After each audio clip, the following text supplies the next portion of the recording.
అలీకి ఇప్పుడు బలుపు దిగి క్షమాపణలు చెబుతున్నాడు. ఆ ఘర్ మ్యాజిక్ షోప్ ఏదైతే ఉందో ముంబైకి చెందినటువంటి ఆ ఘర్ మ్యాజిక్ షోప్ యాడ్ చేశాడు కదా.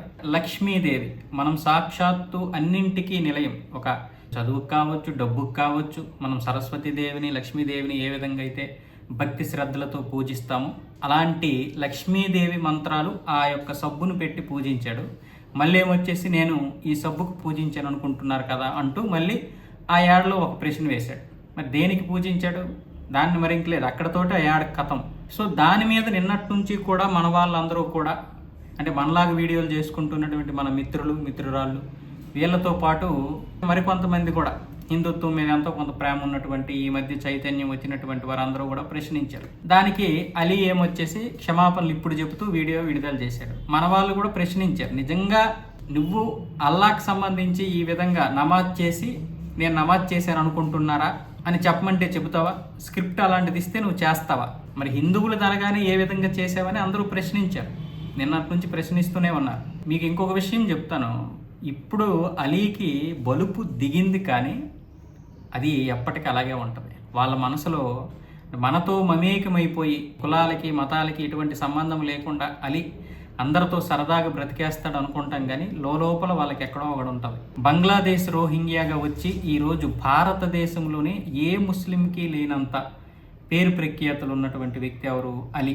మరి ఎంత కృతజ్ఞతతో ఉండాలి. విదేశీయుడివైన ఈరోజు నీ కుటుంబాన్ని ఇంత బాగా తెలుగు ప్రజలు ఆదరించారు, భారతీయులు ఆదరించారు. నీకు ఎక్కడికి వెళ్ళినా గుర్తింపు, మతానికి సంబంధం లేకుండా నీకు గుర్తింపు ఇచ్చినటువంటి ఇలాంటి వారి మీద నువ్వు ఈ యొక్క యాడ్ చేయడం అనేది ఇప్పుడు తెలియక చేస్తే పొరపాటు, కానీ ఇది నువ్వు చిన్నపిల్లాడువేం కాదు, ఆ తప్పు చేసింది నీ కొడుకు కాదు, నువ్వు 55-60 సంవత్సరాలు ఉంటాయి ఇప్పుడు, నీకు 50కి పైగానే ఉంటాయి.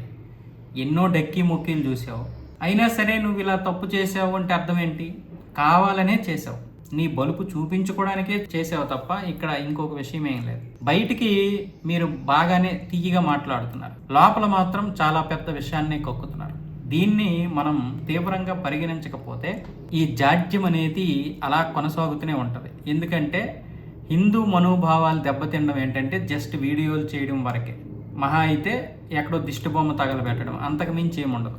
కాబట్టి అలాంటివన్నీ ఉపేక్షిస్తున్నాం కాబట్టి ఇలాంటి వాళ్ళందరూ కూడా ఈ విధంగా రెచ్చిపోతూ ఉన్నారు.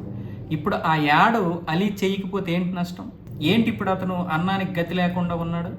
ఇప్పుడు జరుగుతున్నటువంటి పరిణామాలు ఎలా ఉన్నాయి? అలాంటివి చేయొచ్చా?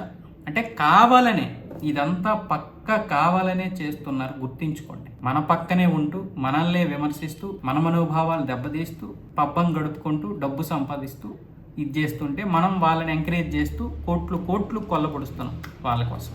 సినిమా వాడిగా నేను చెప్తున్నాను, ఒక సినిమా వాడి, నేను సినిమా వాడిని, మన సినిమా వాళ్ళు కూడా ఆలోచించాలి ఎలాంటి వారికి అవకాశాలు ఇస్తున్నారు. ఒక తమిళ వాడు మతానికి కులానికి సంబంధం లేకుండా మనల్ని రానివ్వడం, కానీ వాడిని మాత్రం మనం మీద ఎక్కించుకుంటాం. వాడు అక్కడ మతం చూడ్డు, ఎవడనే చూడు, అసలు మనల్ని రానివ్వడు, తెలుగు ఇండస్ట్రీ వాళ్ళని రానివ్వడు. కానీ మనకి తమిళ ఇండస్ట్రీ తప్ప ఇంకోటి దిక్కు లేదన్న విధంగా తయారైంది మనం.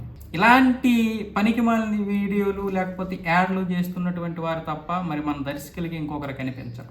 ఏ విధంగా వెళ్తుంది పరిశ్రమ ఆలోచించుకోండి. పైగా అలీ ఎప్పటి నుంచో ఎంతో మంది హిందువుల్ని ఇలాగే కించపరిచాడు. అంతెందుకు బ్రహ్మానందం కూడా చాలా దీంట్లో పంతుల్ని కించపరిచాడు.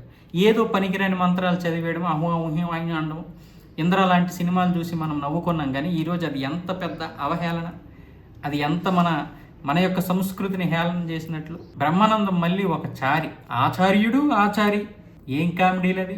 2003లో వచ్చిన ఇంద్ర సినిమా, అప్పటికి ఆయన చిన్న వయసు ఏం కాదు, ఆయనకి 22 సంవత్సరాల క్రితం, ఆయనకి ఏం చిన్న వయసు కాదు, 40 ఏళ్ళ పైనే ఉంటాయి. మరి అలాంటి వ్యక్తి చేసినటువంటిది ఏంటి? ఇప్పటికీ చాలామంది మనల్ని మనమే కించపరుచుకుంటున్నాం పంతుల్ని. మనకి 100 ఏళ్ళ పంట ఏంటి? పెళ్ళి. మరి అలాంటి పెళ్లి చేస్తున్నాడు, ఇంట్లో శుభకార్యం చేస్తాడు, గృహప్రవేశం చేస్తాడు, వాళ్ళు వస్తే మనం చాలా గౌరవిస్తాం. మరి అలాంటి వ్యక్తిని సింపుల్గా సినిమాల్లో ఎలాగ అవహేళన చేస్తున్నాం? ఏ పంతులు రావయ్య, పంతులు పావుజేరు మెంతులు అంటూ మనమే అవహేళన చేస్తున్నాం సినిమాల్లో. మళ్ళీ దానికి మనమే నవ్వుతున్నాం. మన దౌర్భాగ్యం ఎలా ఏడ్చిందో చూడండి.